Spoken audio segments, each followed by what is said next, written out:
Expectation से, expectation भी 4.5 थी, फोरकास्टिंग था ना 4.5, तो आया तो भाई।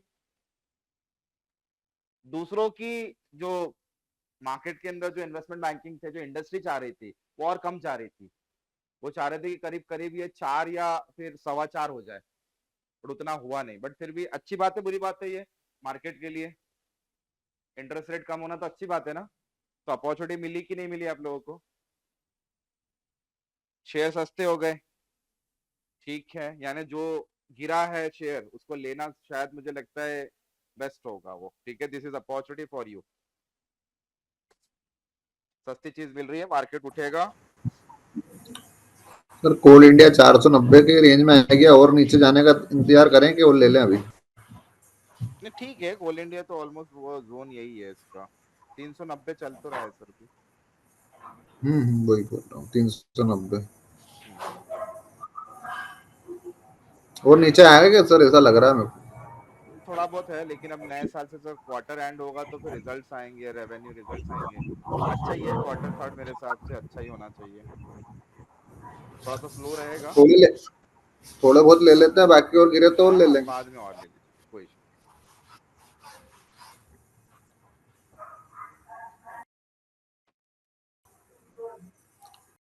इशू भाग गया आज तो डॉक्टर रेड्डी। नहीं।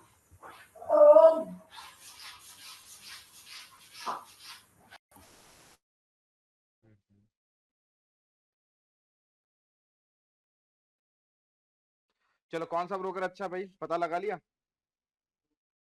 एक्सएनएस मीन्स? हाँ हाँ, कर दो ना।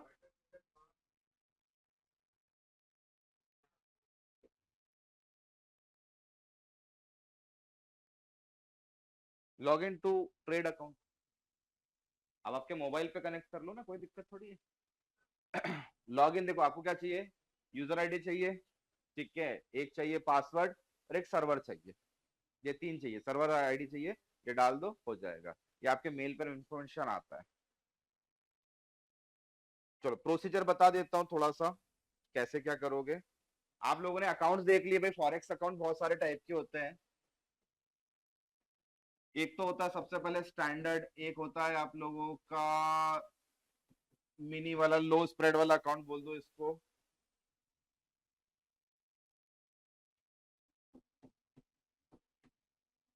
लो स्प्रेड, अल्ट्रा लो स्प्रेड, और इस्लामिक अकाउंट। ऐसे बहुत सारे अकाउंट्स बना दिए हैं, ठीक है।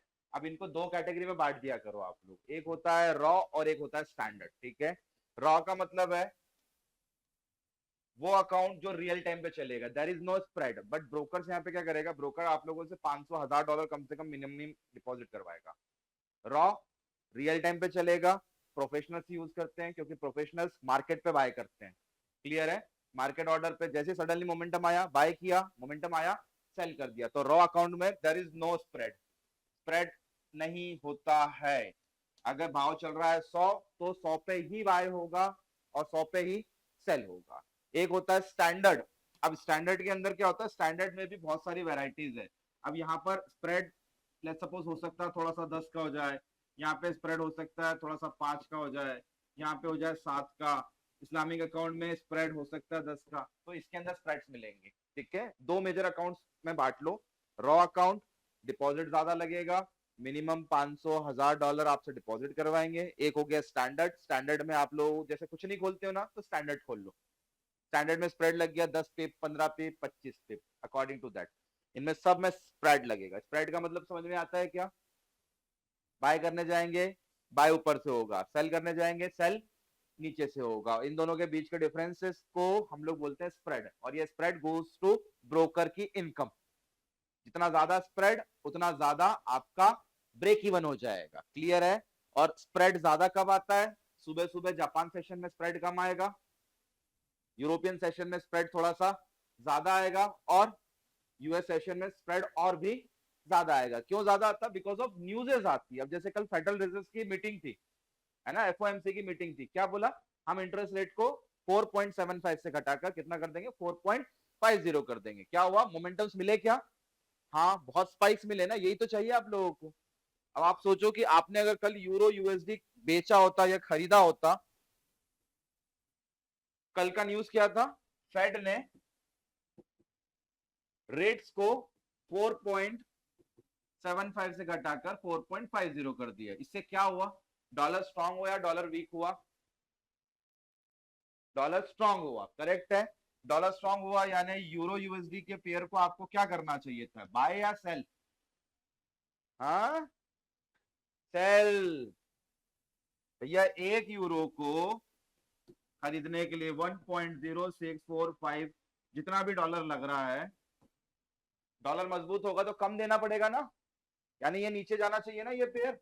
देखो जरा चार्ट खोल के यूरो यूएसडी का, देखो एक बार यूरो यूएसडी का चार्ट ओपन करके, क्या हुआ? कहीं नहीं मिले तो ट्रेडिंग व्यू पे खोल लो, या जिसका ट्रेडिंग अकाउंट है वह फॉरेक्स अकाउंट है वहां खोल लो, देखो जरा क्या हुआ यूरो यूएसडी।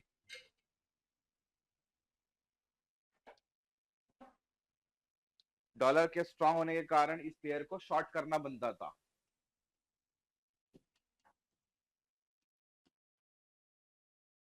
अभी 12:30 बज गई, अभी यूरो स्ट्रांग हो रहा होगा तो अब ये बाइंग ट्रेड बन रहा होगा, देख लो एक बार। कल सेल का ट्रेड था यूरो यूएसडी का, अभी का बाय का ट्रेड बन रहा होगा। क्यों? क्योंकि 12:30 बज गई है, यूरोपियन मार्केट ओपन हो गया, तो यूरो से रिलेटेड जितने भी पेयर होंगे वो सब कैसे होने लगेंगे, बढ़ने लगेंगे। क्योंकि अमेरिका ने रेट घटाए तो यूरोप भी क्या करेगा, यूरोप भी रेट घटाएगा। सेशन वाइज चलो, है ना, कोशिश करो सेशन वाइज चलो। अब एक काम करो, जेपीवाई यूएस, अपने यूएसडी जेपीवाई देखो, यूएसडी जेपीवाई, इस पेयर पे क्या फर्क पड़ा? ये पेयर कैसा होना चाहिए, बढ़ना चाहिए क्या कायदे से? हाँ, कल हम लोग देख रहे थे 153 येन था, आज कितना है, 156 हो गया। सही है, अपोजिट चल रहे हैं पेयर। टोटल 7 पेयर है, 7 में से 4 अपोजिट और 3 अपोजिट, क्लियर है। जिसमें आगे यूरो है, जीबीपी है, आप लोगों का ऑस्ट्रेलियन डॉलर है, न्यूजीलैंड डॉलर है, ये सारे के सारे सेल पर होंगे। और जिसमें आगे यूएसडी है, ये सारे के सारे किस पे होंगे, बाय पे होंगे। देख लो एक बार खोल के, सातों के सातों पेयर में।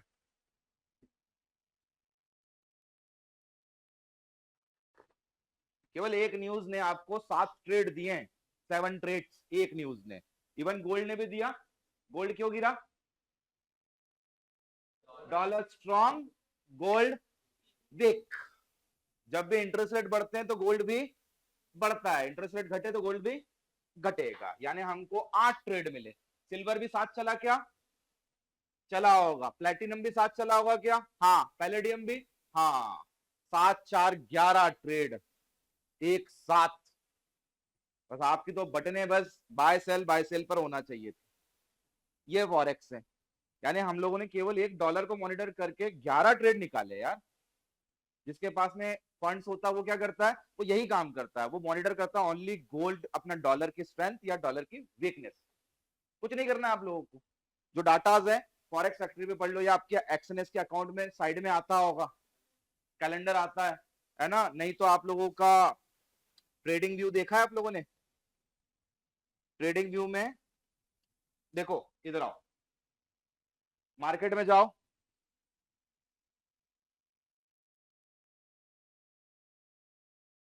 कहीं कुछ ना मिले तो गो टू मार्केट, आ गए, क्लिक नहीं करना है, कर्सर ले जाओ मार्केट, मार्केट के अंदर फॉरेक्स, मार्केट के अंदर फॉरेक्स, फॉरेक्स में all currency pairs, click it. दुनिया की तमाम करेंसीज जो है आपको यहां पर मिल गई। अगर आपको ट्रेडिंग व्यू अच्छा लगता है तो ट्रेडिंग व्यू पे देख लो। फॉरेक्स, इसमें मार्केट में जाओ, मार्केट में फॉरेक्स, फॉरेक्स के अंदर ऑल करेंसी पेयर्स, ये दुनिया की तमाम करेंसीज आ गई जो आपके सामने ट्रेडिंग व्यू ने आपको दे दिया। ठीक है, अब इसके ऊपर फिल्ट्रेशन फॉर्म है, देखो जरा। फिल्ट्रेशन फॉर्म में all currency pairs, major, major मैंने कल बताया था, मेजर में कितने पेयर्स हैं, only 7 pairs are there. Open करो मेजर, टोटल 7 पेयर्स होते हैं जो डॉलर के साथ बनते हैं, इनको मेजर पेयर बोला जाता है फॉरेक्स के अंदर। देख लो,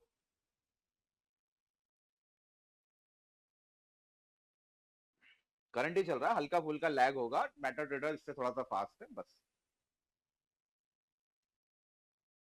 euro USD, USD JPY, GBP USD, Australian dollar USD, USD Canadian dollar USD, Swiss franc USD, अपना न्यूजीलैंड डॉलर यूएसडी। आ गए 7 पेयर। अरे हो ही नहीं सकता, पॉसिबल ही नहीं है, मुझे कटवा दूंगा 7 नहीं होंगे तो, ऐसे ही सोच ही रहा हूं मैं। पता नहीं है कौन सा मेटा ट्रेडर खोल लिया तुम, वो कौन सा खोल लिया तुमने। आ गए, धक्का लग जाता है यार एकदम से कि क्या हो गया ये। चलो, मेजर के बाद में माइनर मैंने आपको कल बताया नहीं था। माइनर पेयर्स कौन से हैं, क्लिक करो माइनर पे। ये कुछ माइनर पेयर्स है, 42 माइनर पेयर्स हैं, 7 मेजर 42 माइनर। एक बार स्क्रॉल कर लो जरा, क्या डिफरेंट फ्रॉम मेजर से इनमें क्या डिफरेंशिएशन किया दोनों के बीच में, मेजर और माइनर। माइनर या क्रॉस बोल दो, है ना, कोई बोले क्रॉस तो यही है, माइनर तो यही है। क्या डिफरेंस है देखो, डॉलर नहीं है, यानी ये जो 7 पेयर्स है ना, इन 7 पेयर्स में डॉलर हटा के आपस में ये क्या कर रहे हैं, क्रॉस है, आपस में क्रॉस है। जैसे यूरो का जापानीज के साथ में, यूरो का पॉन्ड के साथ में, यूरो का ऑस्ट्रेलियन डॉलर, यूरो का कैनेडियन डॉलर, यूरो का स्विस फ्रैंक, यूरो का न्यूजीलैंड डॉलर। डॉलर छोड़ के आपस में क्रॉस हो रहे हैं, क्लियर है। तो इसलिए इनको क्या बोल दिया, इनको बोल दिया माइनर, या फिर इनको बोल दिया क्रॉस पेयर्स।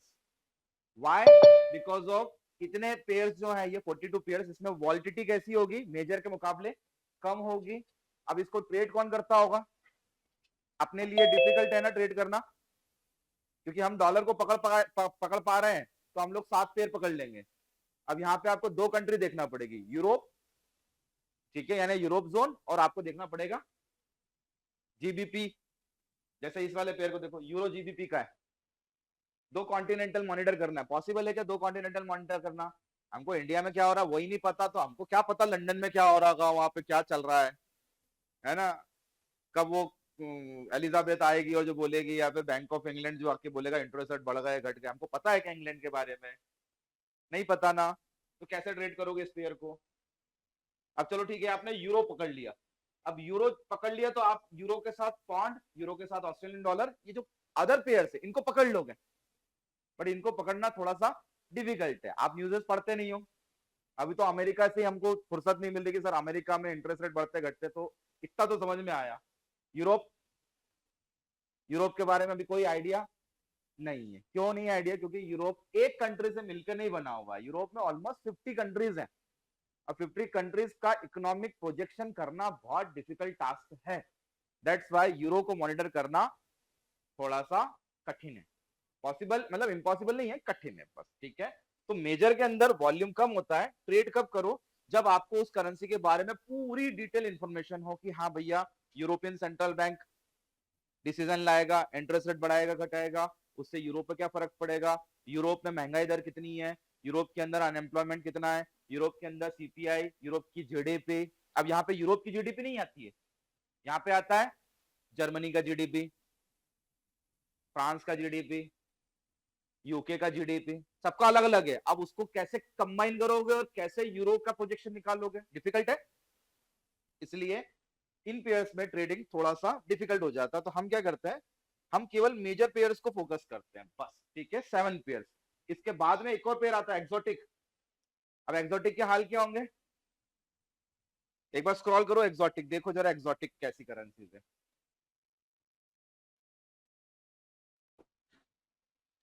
किनको एक्सोटिक करेंसी की कैटेगरी में रखा गया है फॉरेक्स में, यूएसडी आईएनआर दिख रहा है क्या,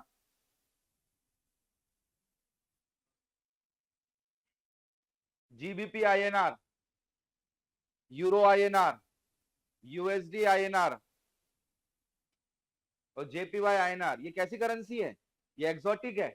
एक्सोटिक का मतलब रेयर, रेयर बोले तो वॉल्यूम और भी कम, यानी इसको ट्रेड करने के लिए आपको क्या चाहिए, आपको बहुत डीप नॉलेज चाहिए। अब अपने को इंडिया में पता ही नहीं क्या होता है। किसी को पता है इकोनॉमिक प्रोजेक्शन 2025 का कितना था और अभी कितना है? नहीं पता ना। अमेरिका का पता है, यूरोप का पता है, अपने इंडिया में अनएम्प्लॉयमेंट कितना है? कैसे ट्रेड करोगे फिर इनको भी? जितना फॉरेक्स इजी है ना उतना डिफिकल्ट है। आदमी टेक्निकल में तो ये कर लेता है, टेक्निकली ये इजी है, बट फंडामेंटली अगर देखना हो तो बहुत डिफिकल्ट पड़ता है फॉरेक्स, क्योंकि हमको करेंसी का बैकग्राउंड जानना है, कैसे बढ़ रही है, कैसे घट रही है। क्लियर है? तो डिफिकल्ट टास्क ये होता है कि सबसे डिफिकल्ट ट्रेडिंग पेयर है एक्सोटिक, उससे कम डिफिकल्ट है माइनर या क्रॉस, और सबसे कम डिफिकल्ट है मेजर, क्योंकि मेजर में आपको केवल एक कंट्री की करेंसी को मॉनिटर करना है, जो आप लोग बहुत इजीली तरीके से कर सकते हो। क्लियर है?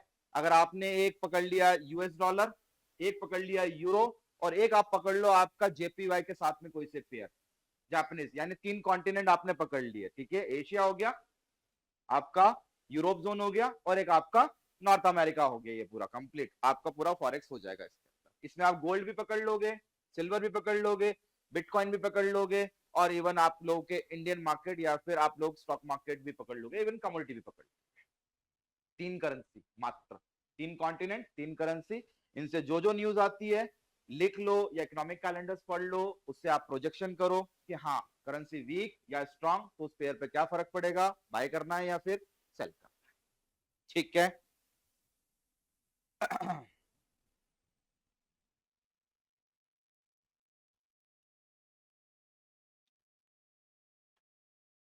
चलो एक चीज इसकी भी थोड़ी सी और बता देता हूं यहां पर।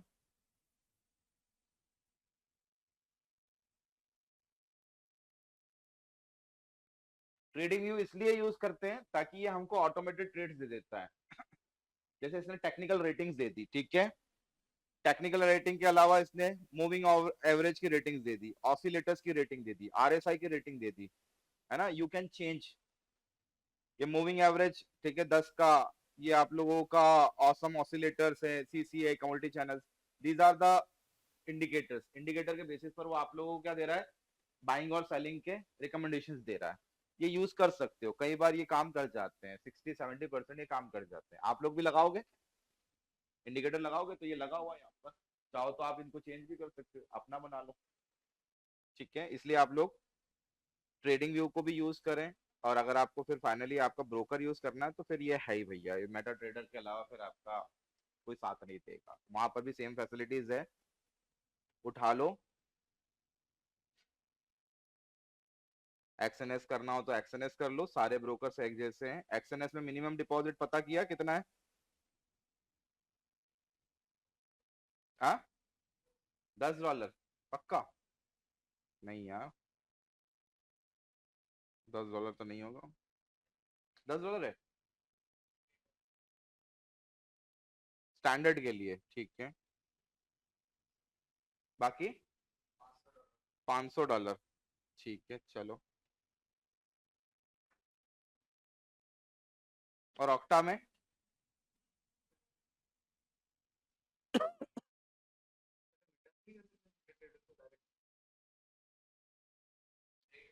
ब्रोकर तो चाहिए भैया आपको, बिना ब्रोकर के आप मेटा ट्रेडर को पीछे से जोड़ोगे कैसे?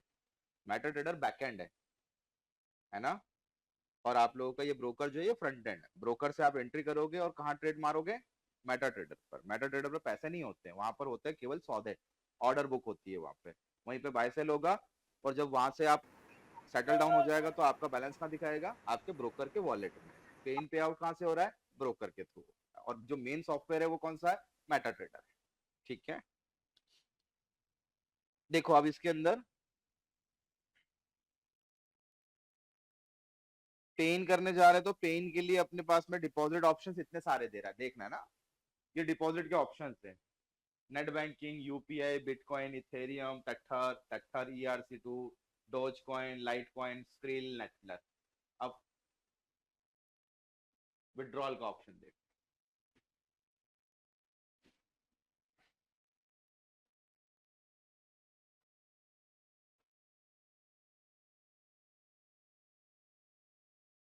कुछ दिखा चेंज?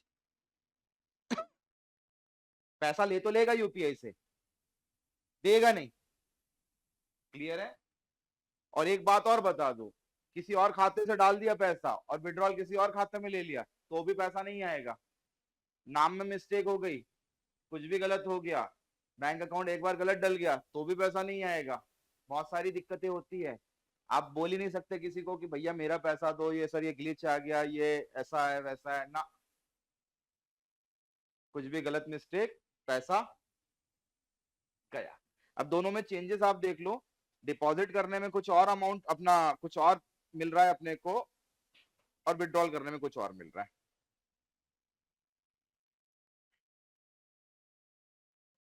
यूपीआई नहीं है अपने पास में। स्क्रीन देख लो एक बार, नेटलर देख लो। नेटलर के अंदर डिपॉजिट क्या बोल रहे हैं अपना, ये एक्सएनएस में, एक्सएनएस में डिपॉजिट देखो, ये एक्सएनएस के डिपॉजिट मेथड है। Tether, UPI express, UPI ID से हो जाएगा, बैंक कार्ड से हो जाएगा, बैंक डायरेक्ट ट्रांसफर, बाइनेंस पे है, बिटकॉइन से हो जाएगा, नेटलर है, ऑनलाइन बैंक है, स्क्रिल है, टिक पे है, यूएसडी कॉइन और वॉलेट एस्ट्रो पे। ठीक है, अब यहाँ पे भी अपन विड्रॉ करके देखें एक बार, देखो जरा क्या गायब हो गया, यूपीआई गायब हो गया है ना। बैंक्स है, हाँ बैंक वाला ऑप्शन खुला है, कार्ड वाला ऑप्शन खुला है, बिटकॉइन का वॉलेट खुला हुआ है, टेथर का वॉलेट खुला हुआ है, स्क्रिल खुला हुआ है। क्लियर है? स्क्रिल बहुत लोग यूज करते हैं।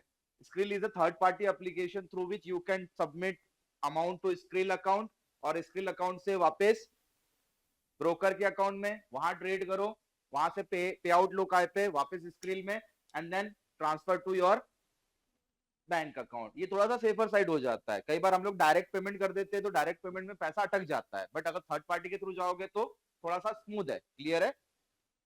अब एक चीज और दिख गई, बिटकॉइन, बाइनेंस, बाइनेंस भी है क्या कॉमन? बाइनेंस भी कॉमन है, कर ही रहे हो आप लोग है ना। बिटकॉइंस के लिए बाइनेंस ही यूज करोगे क्योंकि बाइनेंस इज बेस्ट अभी तक। तो बाइनेंस के वॉलेट को भी यूज कर सकते हो, बाइनेंस पेन भी दे रहा है, बाइनेंस पे आउट भी दे रहा है। यहाँ से जो भी पैसा कमा रहे हो आप बाइनेंस में डाल दो और बाइनेंस से उठा के फिर वापस आपके बैंक अकाउंट के अंदर, या फिर बाइनेंस में भी पड़े रहने दोगे क्रिप्टोज के फॉर्म में, तो वो क्या हो गया, एक टाइप ऑफ इन्वेस्टमेंट हो गया। Binance is a wallet for investment, like आप क्रिप्टो करेंसीज के अंदर कर सकते हो। तो एक ये प्रोसीजर कर लो। डायरेक्ट मत करो, जब बड़े अमाउंट करना हो ना तो डायरेक्ट मत करना।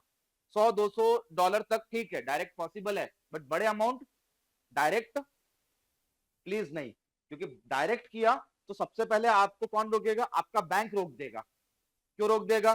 भैया एक तो आप पैसा कहाँ डाल रहे हो, इलीगल प्लेटफॉर्म्स में डाल रहे हो, क्रिप्टो करेंसीज में डाल रहे हो, तो उसको क्या चाहिए, गवर्नमेंट को तो चाहिए 30% टैक्स, उसको कोई लेना देना नहीं है आपके प्रॉफिट और लॉस से, वो बोलेगा भैया 3%। जैसे ही आप अपने बैंक अकाउंट में डायरेक्ट लोगे तो वो क्या मार देगा, 30% मार देगा। बट हम लोग क्या कर रहे हैं, हम लोग डायरेक्ट ले ही नहीं रहे, हम पैसा डाल तो रहे बट निकाल किसके थ्रू रहे, बाइनेंस के थ्रू। और बाइनेंस में भी हम लोगों ने क्या किया, अपना अर्निंग का जो पार्ट है वहां बाइनेंस में डाल दिया, और बाइनेंस से भी हम लोगों ने क्या खरीद लिया, बिटकॉइंस खरीद लिए। तो बिटकॉइंस भी क्या हो रहा है, क्लियर है, आ रहा समझ में? हो सकता है आज बिटकॉइन भैया 1 लाख का हो, कल से वो 10 लाख का हो जाएगा। तो अपन ने क्या किया, अपन ने अगर $100 भी लेके बिटकॉइन का अगर खरीद के पटक लिया तो अपना वो $100 भी $10,000 हो जाएगा एक समय में। तो अब ये तरीका यूज करो, डायरेक्ट इन्वॉल्वमेंट मत करो। अगर बड़ा अमाउंट डालना है तो डायरेक्ट इन्वॉल्वमेंट नहीं होना चाहिए। Whether you will use PayPal use कर लो, अगर पेपाल कोई दे रहा है, क्योंकि पेपाल देता नहीं है कोई, है ना। PayPal is the safest wallet, Elon Musk का है, पता है ना। तो पेपाल पहले चलता था, पेपाल को देखकर ही पेटीएम बना। लोगो देख लो, इमेजिन कर लो, पेटीएम का लोगो और पेपाल का लोगो एक जैसा है, तो वो कोई नहीं देता है। अब आपके पास में स्क्रिल है, स्क्रिल और नेटरल दोनों एक जैसी कंपनी है ना, एक ही सिस्टर कंसर्न कंपनी है। एक आ गया आपके पास में Binance, Binance is best website या बेस्ट आप बोल दो कि वॉलेट है फॉर क्रिप्टोज। आपको फ्यूचर एंड ऑप्शन ट्रेडिंग करना हो, जैसे डेल्टा एक्सचेंज है, डेल्टा एक्सचेंज में फ्यूचर एंड ऑप्शन ट्रेड्स होते हैं, बिटकॉइन के फ्यूचर्स एंड ऑप्शन ट्रेड होते हैं डेल्टा एक्सचेंज के अंदर। वैसे ही आप लोगों के पास में बाइनेंस है, बाइनेंस में भी यही काम होता है। बाइनेंस में प्योरली क्रिप्टो करेंसीज ही ट्रेड होती है, मोर देन 10,000 से ज्यादा क्रिप्टो करेंसीज ट्रेड होती है। बाइनेंस इज अ एक्सचेंज, और बाइनेंस ब्रोकर की तरह भी काम करता है, बाइनेंस वॉलेट की तरह भी काम कर रहा है। तो आप लोग एक बार बाइनेंस, टेथर, क्रिल, 3 अकाउंट हो गए, इन तीनों को भी एक बार कंपेयर कर लेना। मेरे हिसाब से बाइनेंस बेटर है, पॉपुलर है, बेटर है, चल रहा है अभी तक, लिस्टेड भी है यूएसए के स्टॉक एक्सचेंज के अंदर, यस, तो बाइनेंस की तरफ जा सकते हैं। क्लियर है? Tether is like a wallet. Tether यानी हर एक फिएट करेंसी, जैसे हम लोग करेंसी पढ़ रहे हैं, ये जो आप पढ़ रहे हो ना, जितने भी पेयर्स है, कहां गए, इनको फिएट करेंसीज बोलते हैं।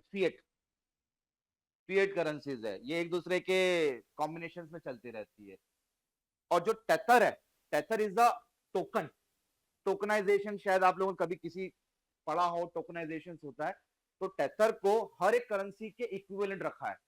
अगर आपने अपने खाते में डाले 100 टेथर, तो टेथर वॉलेट क्या समझेगा, आपने $100 डाले। क्लियर है? आपने अपने वॉलेट में डाले 100 यूरो, तो टेथर क्या समझेगा कि भैया ये 100 टेथर है, यानी वो हर एक करेंसी के अपोजिट कितना हो जाता है, 1। क्लियर है? तो टेथर भी एक वॉलेट है, उससे भी आप बिटकॉइंस को खरीद सकते हो, उससे एक्सचेंज कर सकते हो, you can transfer bitcoins to another one. ये सारा एक टाइप का वॉलेट, जैसे पेटीएम है वैसे ये सारा। क्लियर है? अब जो आपका ये जो फॉरेक्स ब्रोकर है, जो भी आप यूज कर रहे हो, एक्सएनएस, ऑक्टा, ये केवल ब्रोकर्स हैं, याद रखना। ये इन्वेस्टमेंट नहीं दे रहे हैं, ये केवल ब्रोकिंग प्लेटफॉर्म प्रोवाइड करा रहे हैं with the help of Meta trader 5। और ये प्योरली डब्बा ट्रेडिंग बोल सकते हो। अगर आपको इन्वेस्टमेंट करना तो यहाँ इन्वेस्टमेंट नहीं होगा। क्यों नहीं होगा? अगर कोई करेंसी खरीद लिया, मैंने बिटकॉइन खरीद लिया, क्योंकि यहाँ पे भी अवेलेबल है, तो ये रोज का उसको रखने का चार्ज लेता है, उसको बोलते हैं स्वैप चार्जेस। रात भर कोई पेयर मैंने होल्ड किया तो मेरे को पैसा लगेगा, depend upon condition, $1, $2, $3, what ever जो भी लग रहा है। बट इन वॉलेट्स के अंदर आप लोगों ने डाला तो वहां पर कोई स्वैप चार्जेस नहीं लगता है। क्लियर है? तो आप प्रोसीजर समझ लो। सबसे पहले what should you do, you have to find out the best brokers. ठीक है? सबसे पहला procedure, number 1, best forex broker according to you.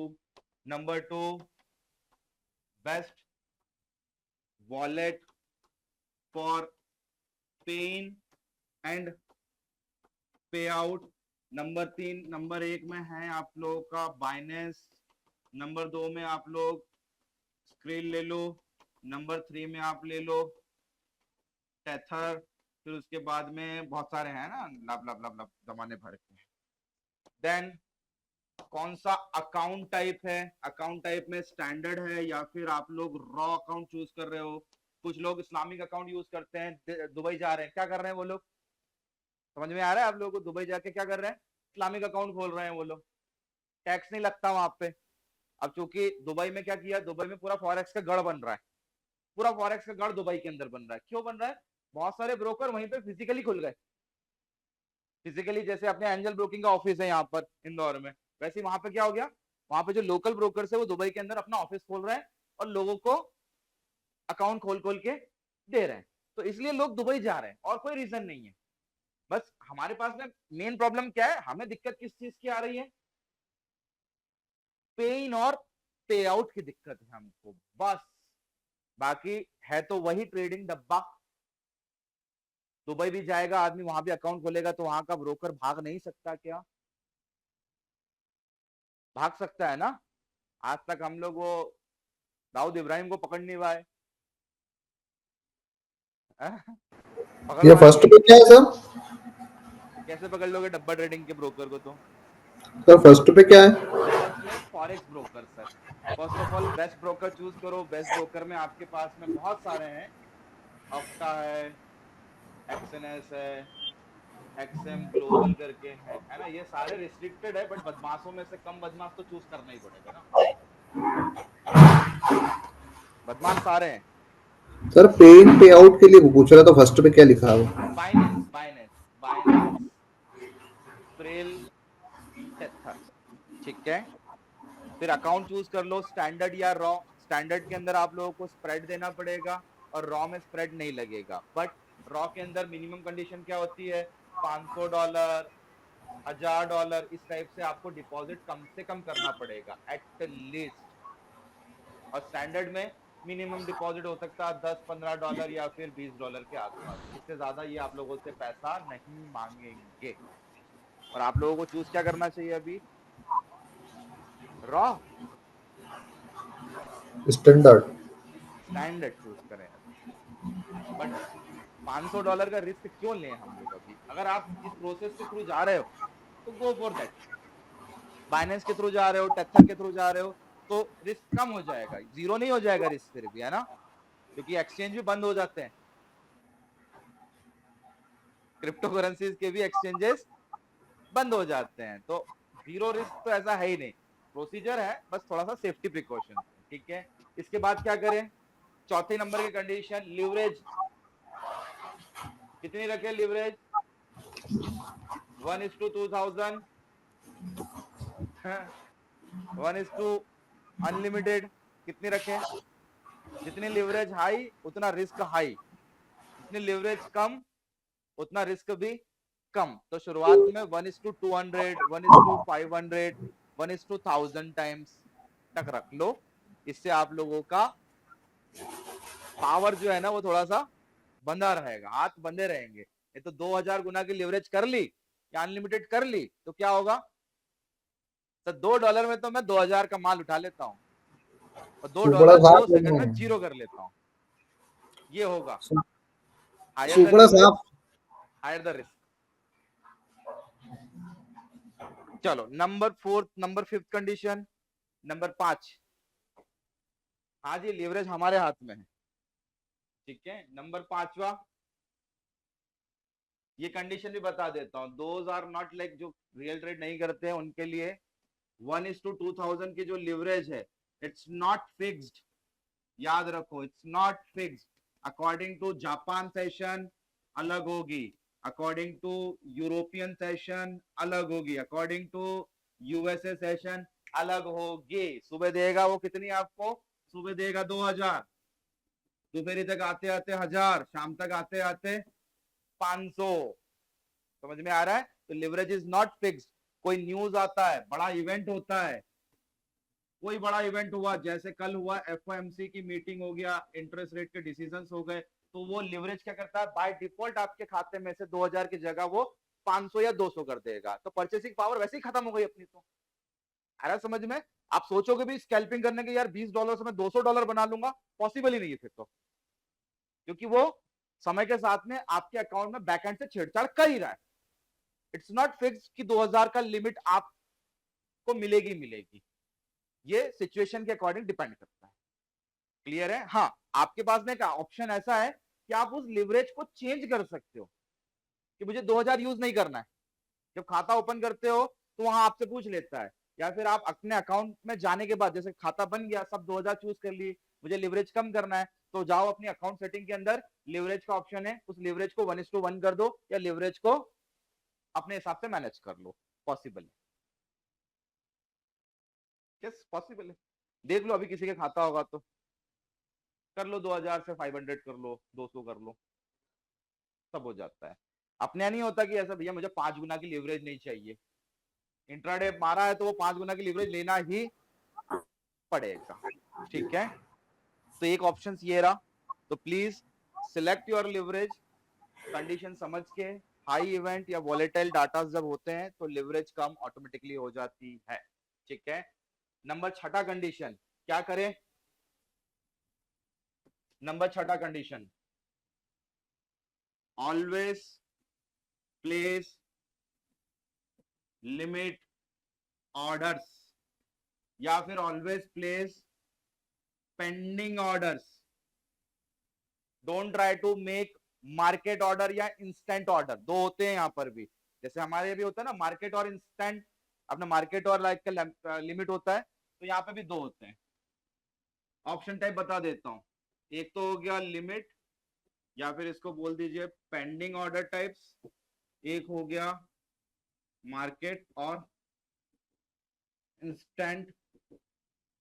Limit में 4 टाइप के ऑर्डर होते हैं, लिख लो, देख लो, बाइंग वाइंग करते हुए देख लो, मेटा ट्रेडर खोलो एक बार अपना, जब आप ऑर्डर प्लेस करते हो, बाय करने जाते हो, तो बाय करने में आप लोगों को 4 ऑर्डर टाइप्स मिलेंगे, ठीक है, होते 6 हैं बट 4 ही देखेंगे। एक होता है लिमिट बाय या बाय लिमिट बोल दो, एक होता है लिमिट सेल, एक होता है स्टॉप बाय, एक होता है स्टॉप सेल। 4 टाइप से पेंडिंग ऑर्डर लगते हैं। इंडिया में 2 ऊपर वाले हैं और फॉरेक्स में ऊपर वाले 2 तो हैं, नीचे वाले 2 भी हैं।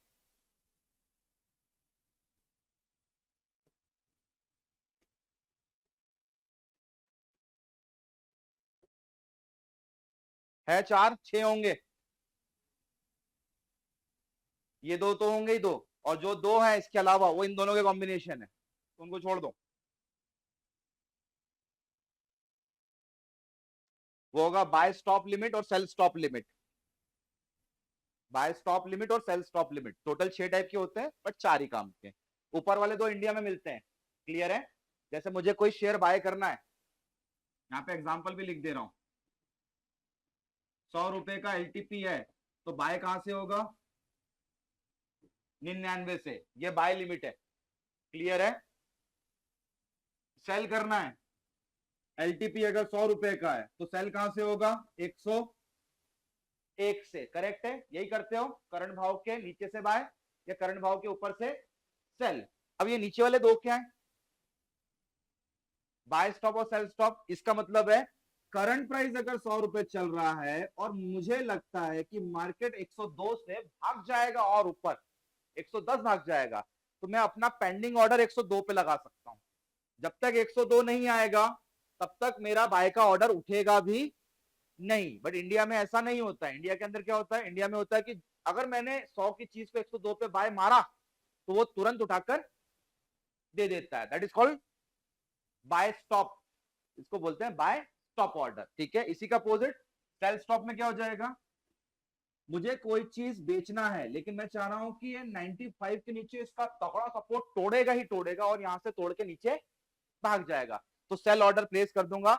ये मेरा चारों ऑर्डर जब तक अपने प्राइस पे नहीं आ जाता, मेंशन प्राइस पे, तब तक एग्जीक्यूट नहीं होंगे। और इंडियन मार्केट में कभी कभी क्या होता है, हम आसपास नियर बाय टारगेट और स्टॉप लॉस लगाते तो तुरंत उठा लेता है वो, कभी कभी उठा लेता है वो। तो ये फॉरेक्स मार्केट के अंदर ऐसा नहीं होता है, ठीक है।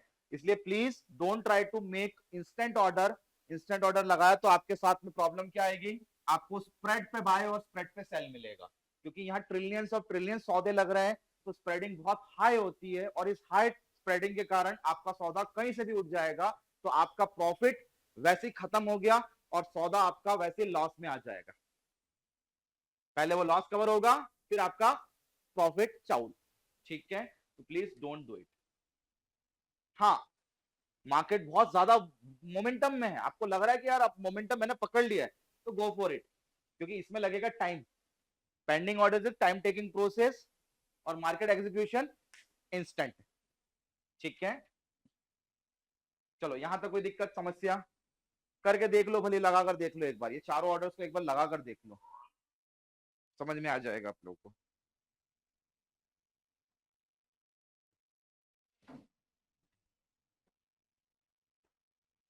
Bye limit, sell limit, buy stop, sell stop,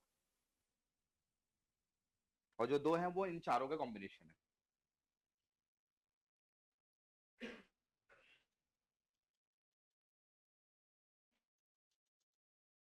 ये सबके लिए कॉमन है, चाहे फॉरेक्स, चाहे COMEX, NYMEX, cryptos, each and everything, जहां जाओगे इन चारों को पाओगे। कुछ डाउट है तो भैया पूछ लेना।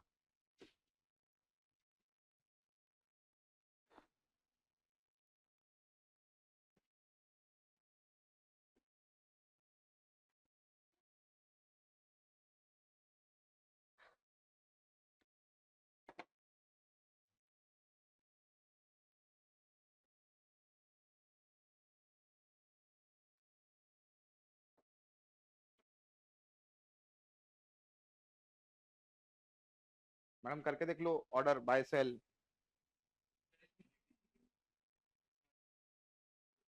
गुड टिल कैंसिल, आ रहा हूँ उस पर भी आ रहा हूँ मैं। पहले ऑर्डर टाइप्स देख लो।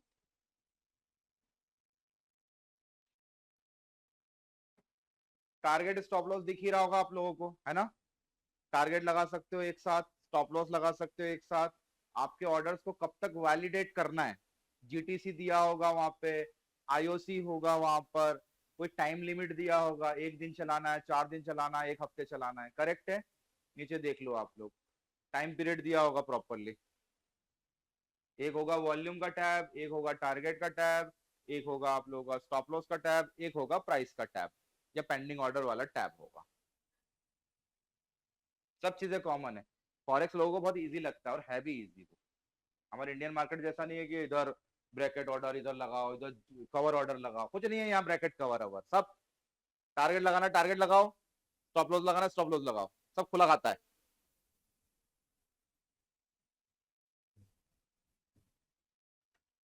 टारगेट हटा दो, 10 बार मॉडिफाई करो, 50 बार मॉडिफाई करो, कोई इशू नहीं, बेस्ट बेस्ट है भाई फॉरेक्स। बस एक ही चीज की कमी है, ब्रोकर बदमाश है, और वो सबसे बड़ी कमी है। इसको लीगल कर देना चाहिए काइंड ऑफ। डोनाल्ड ट्रम्प आए हैं, देखो कुछ उम्मीद रखे हम उनसे, क्रिप्टो को तो वो लीगल कर ही देगा। है? अरे इसको गवर्नमेंट नहीं चला रही ना डियर, गवर्नमेंट के पास में पैसा थोड़ी जा रहा है इसका।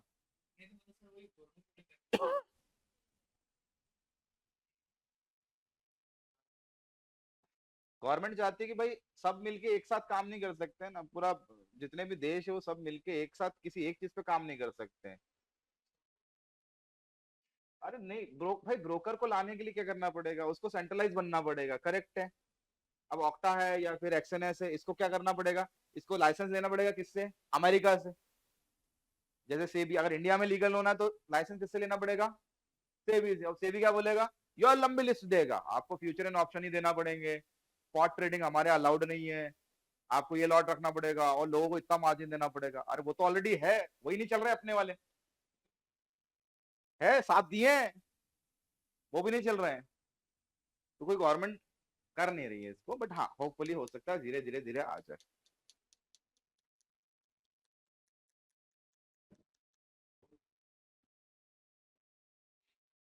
कर लो भाई, चारों ऑर्डर टाइप्स एक बार करके देख लेना, कुछ दिक्कत है मेरे को बता दो। सिंपल है, सोबर है, कुछ दिमाग नहीं लगाना इसके अंदर।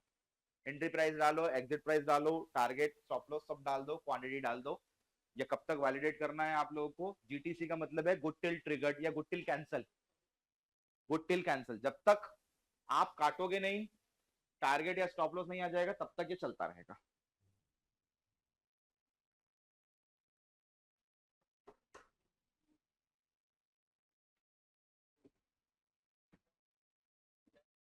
हो गया? लग गया हाइस मैडम? क्या एक्सप्लेन कर देने का है? एक तो ये देखो, सबसे पहले तो मैडम देखो यहाँ पर जाओ, क्या दिख रहा है, ऑर्डर दिख रहा है कहीं पर क्या? ऑर्डर क्यों नहीं दिख रहा है, ये दिख रहा है ऑर्डर। ठीक है, पहले तो कंट्रोल एम दबाओ। ठीक है, क्या आ गया, वॉच लिस्ट आ गई। अब प्रॉफिट ऑफिट करना हो तो कंट्रोल टी दबा देना, कंट्रोल टी दबाओ। ठीक है, क्या आ गया? ठीक है, आ गया समझ में, ट्रेड लोगे तो कहाँ आएगा, यहाँ आएगा, वापस कंट्रोल टी दबा दो तो ये बंद हो जाएगा, और कंट्रोल एम दबाओगे तो बंद हो जाएगा। ठीक है, सबसे पहले तो मैडम ये जाओ, क्या करें अपन, ये तुम्हारा कलर चेंज कर देते हैं। ठीक है, चलेगा। बस अब एक काम करना, देखो यहाँ से पेयर को ड्रैग एंड ड्रॉप करना, तो ऐसे ही चलेगा सब जगह। और यहाँ जाओ, न्यू ऑर्डर में जाओ, क्या देखा, पेयर का नाम, टाइप क्या है, इंस्टेंट एग्जीक्यूशन है, अभी मना किया, इंस्टेंट एग्जीक्यूशन नहीं करना, उठाओ, पेंडिंग ऑर्डर, ये देखो टाइप आ गए, नीचे वाले दो छोड़।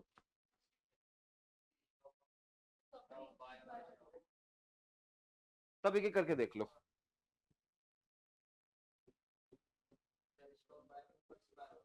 हाँ जी, मैं बता दे रहा हूँ।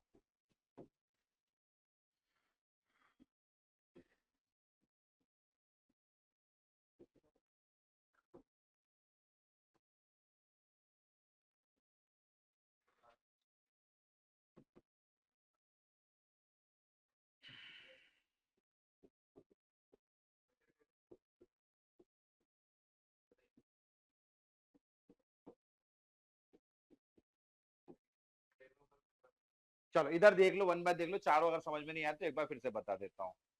ये वाला ऑर्डर कौन सा है? That is called buy stop, अपना sorry buy limit.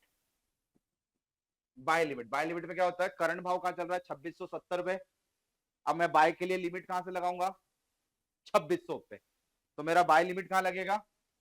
Order placement होगा बाय लिमिट हेयर। ठीक है, बाय लिमिट लग गया।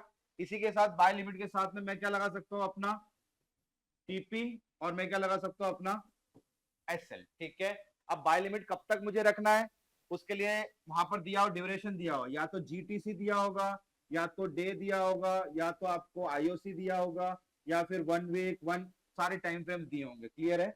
जब तक आप नहीं काटोगे तब तक कटेगा नहीं। अगर आपने वीक चूज किया तो 1 वीक के अंदर आपका सौदा ऑटोमेटिकली कैंसिल आउट। अगर आपने जीटीसी चूज किया होगा, क्योंकि हमारे इंडिया में चलता है जीटीटी, पहले इंडिया में जीटीसी भी था और उसके ज्यादा पैसे लगते थे, इसलिए जीटीटी लेके आ गए, गुड टिल ट्रिगर्ड।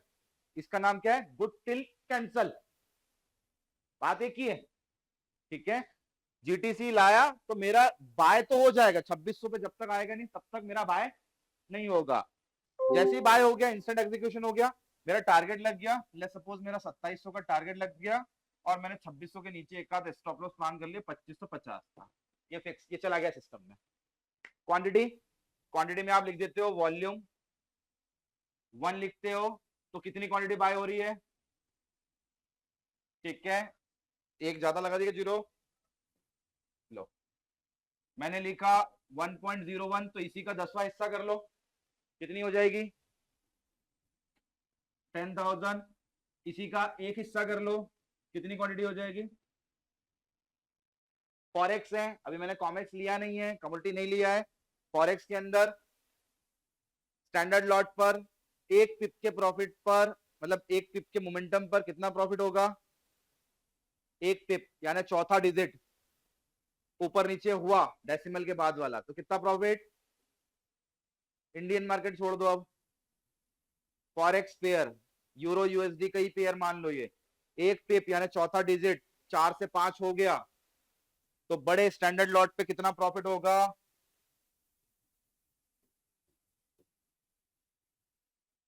बड़े पे होगा $10, उससे छोटे पे होगा 1, और उससे छोटे पे होगा 10 सेंट्स।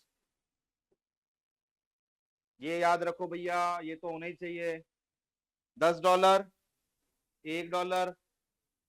ठीक है, हम क्या कर रहे हैं? हम कुछ नहीं, हम फ्रैक्शंस तो कर रहे हैं। 100% का 10% छोटा लॉट। अब आपको एक रखना है, दो रखना है, या फिर इसको 10 की जगह 20 करना है, 30 करना है, यू कैन।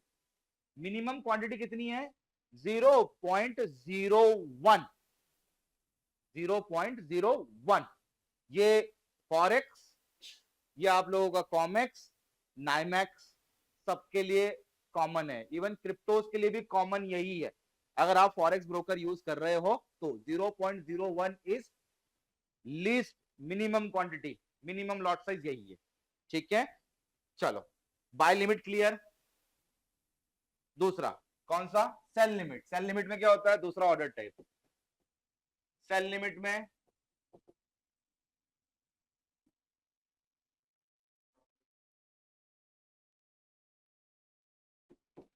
मेरा एलटीपी यहां है, मैंने सेल, अपना सेल लिमिट यहां डाला है। ठीक है, यानी ये मेरा एंट्री हो गया, इसके ऊपर मैं लगा दूंगा टीपी, और यहां करीब लगा दूंगा मैं अपना एसएल।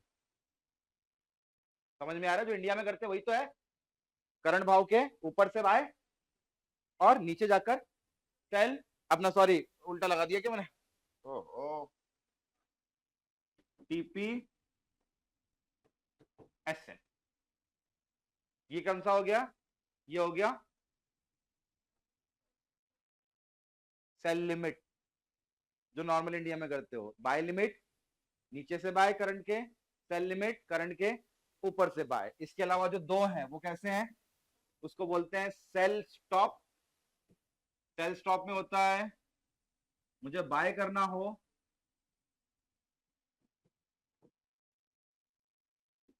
अपना सॉरी, बाय स्टॉप कहां के लिए? ऊपर के लिए।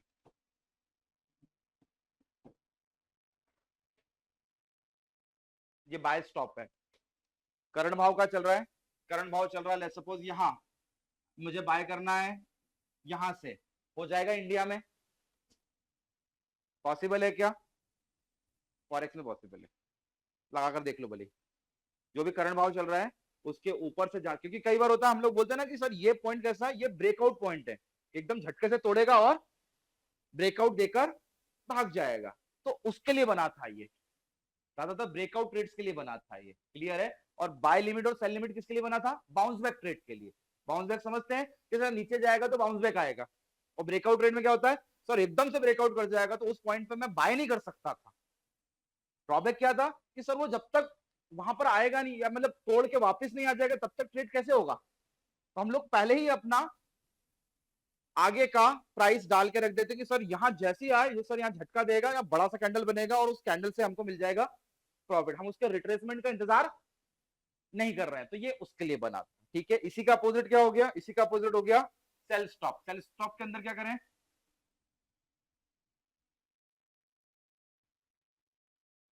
ये मेरा एलटीपी, ये मेरा सेल स्टॉप, यहां से नीचे के लिए मुझे क्या लेना है? ऑर्डर सेल का लेना है। यहां लग जाएगा टीपी और यहां लग जाएगा थोड़ा सा ऊपर आपका ब्रेकआउट पॉइंट होता है, तो ब्रेकआउट पॉइंट से नीचे के लिए हम लोग सेल का ऑर्डर ले लेते हैं। ये इंडियन मार्केट में पॉसिबल नहीं है, इसलिए फॉरेक्स के अंदर सबसे अच्छी चीज मुझे लगती है ये वाली, order type is better than Indian markets. Indian market उसको कर भी नहीं सकता है, कभी कॉपी नहीं हो सकता फॉरेक्स का इंडियन मार्केट, कभी नहीं। इतने रूल्स रेगुलेशंस है, यहाँ नहीं है। ये क्या है? ये खुला जंगल है, काटो खाओ मारो, जिसको लूट सकते हैं उसको लूट लो। वो कौन सा बोलता है? No man's land. ऐसे ही है पबजी। कोई सा नया आया क्या पबजी का ग्राउंड? बैटल ग्राउंड तो कब का चल रहा है यार। तो फौजी, अरे नहीं, फौजी वजी नहीं चलाते हम। चलो यहां तक क्लियर है? पक्का? श्योर कि नहीं क्लियर है? बता दो। चलो कल फॉरेक्स ले लेंगे, फॉरेक्स क्या, कल कॉमेक्स ले लेंगे, कॉमेक्स और नाइमेक्स ले लेंगे, और फिर परसों कोशिश करेंगे कि क्रिप्टोज वगैरह देख लेंगे, रिदम वाइज बना लेंगे। जब ये फाइनल हो जाएगा फिर विल प्लेस मनी, है ना, एंड ट्रेड करना चालू कर देंगे, क्लियर है। जब तक आप लोग कंपैरिजन क्या कर लो, कंपैरिजन कर लो कि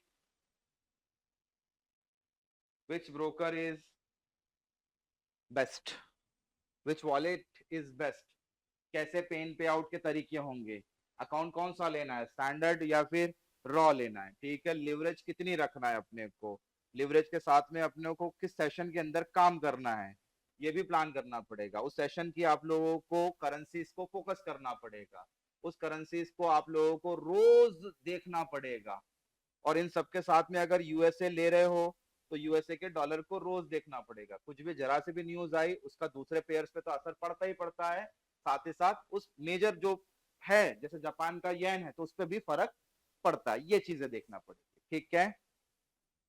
देन फिर नेक्स्ट पता ही है आपको ऑर्डर टाइप्स कैसे लगाओगे, दो टाइप से लगा पाओगे, या तो इंस्टेंट एग्जीक्यूशन, कुछ नहीं दिख रहा है तो बटन दबा देना, बाय और सेल की तुरंत बाय हो जाएगा, ठीक है। या फिर हाई वॉलिटिलिटी में काम करना हो तो लिमिट या पेंडिंग ऑर्डर्स आप लोग के पास में है, दैट्स इट, फिनिश। चलो डन किया जाए, चाय पोए हुए नाश्ता भी मंगाऊं?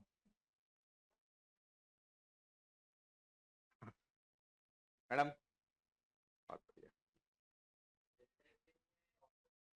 फ्यूचर ऑप्शन दो ना, डेली के कॉन्ट्रैक्ट है, डेली के 19 तारीख 20 तारीख 21 तारीख ऐसे कॉन्ट्रैक्ट, छोटे छोटे कॉन्ट्रैक्ट है, डेली एक्सपायरी दे दिया, 20 को अप्रूव होगा ना, बहुत अच्छी बात है। अप्रूव होने के बाद में एग्जाम दे देना, अंदर से ही पैनल खोलना, लॉगिन करना, लॉगिन के अंदर जाना, उधर लेफ्ट हैंड कॉर्नर में ही वहां पे आएगा इन्वेस्टर्स प्रोग्राम आएगा, क्लिक करना, भर देना और ऑनलाइन दे देना। 50% पासिंग मतलब हाँ ठीक है, दे देना, अच्छा है, you got the certificate from SEBI, या कुछ तो कर रहे हैं हम लोग। हाँ ठीक है, अच्छा। टिप मत देने चालू कर देना कि सेबी का लाइसेंस आके टिप दे दूं मैं लोगों को। ओ दादा, दूसरे बहुत सारे लाइसेंस है, लाइन से लगे हुए licence, investment adviser level 1, level 2, PMS services. दे दो ना, तो पहले प्रोफाइल बनाया तुमने शायद, ठीक है, तो शायद को पहले कंफर्म करो, ठीक है, अपडेट करो।